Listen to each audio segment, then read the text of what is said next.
The night had finally arrived. The night the village feared the most. The night when blood would be offered to the Iroko of shadows. For generations, no one had dared challenge the sacrifice. But this night would be different. Because Elias was standing in Odogwu-Agu, and the power of Jesus was about to confront the darkness face to face. A heavy silence covered the village as darkness settled over the land. The moon hid behind thick clouds. The wind moved through the trees with an eerie whisper, and one by one, the villagers gathered in the village square. Nobody spoke loudly. Nobody laughed. Nobody smiled. Fear sat on every face. At the center of the gathering stood the giant Iroko tree. Its purple leaves glowed strangely in the darkness. Its roots stretched across the earth like giant hands waiting to receive their offering. The elders stood near the altar. Chief Nana looked troubled. Dibia Okeke tried to appear confident. But deep inside, even he was afraid. Because ever since Elias arrived, strange things had been happening. Things he could not explain. Things he could not control. Then the procession began. Adaeze was led into the square. Tears filled her eyes. Her heart pounded inside her chest. The entire village watched as she was brought toward the sacrificial altar. Some people looked away. Others quietly wept. But nobody stepped forward. Years of fear had stolen their courage. As Adaeze approached the altar, she remembered the prayer she had whispered inside the prison hut. She remembered the mysterious light. And despite everything happening around her, a small spark of hope remained alive inside her heart.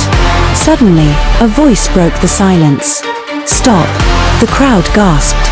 Every eye turned toward the sound. It was Elias.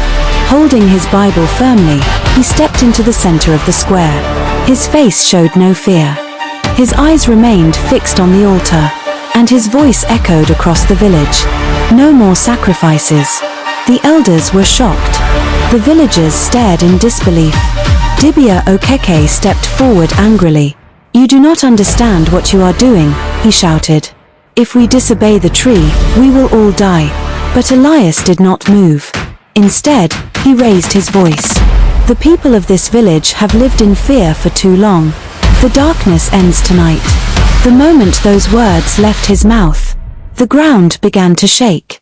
The wind exploded across the square. Purple leaves swirled through the air. The Iroko tree groaned like a living creature in pain. Women screamed. Children ran. Men stumbled backward in terror. Then dark vines burst from the earth around the altar.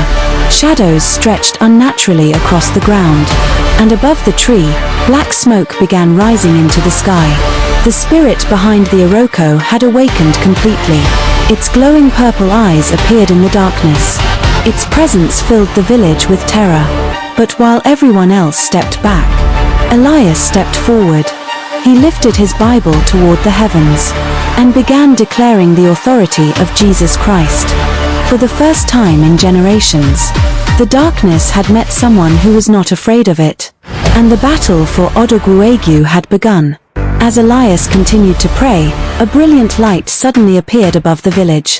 The spirit screamed. The Iroko tree shook violently, and a massive crack split across its trunk.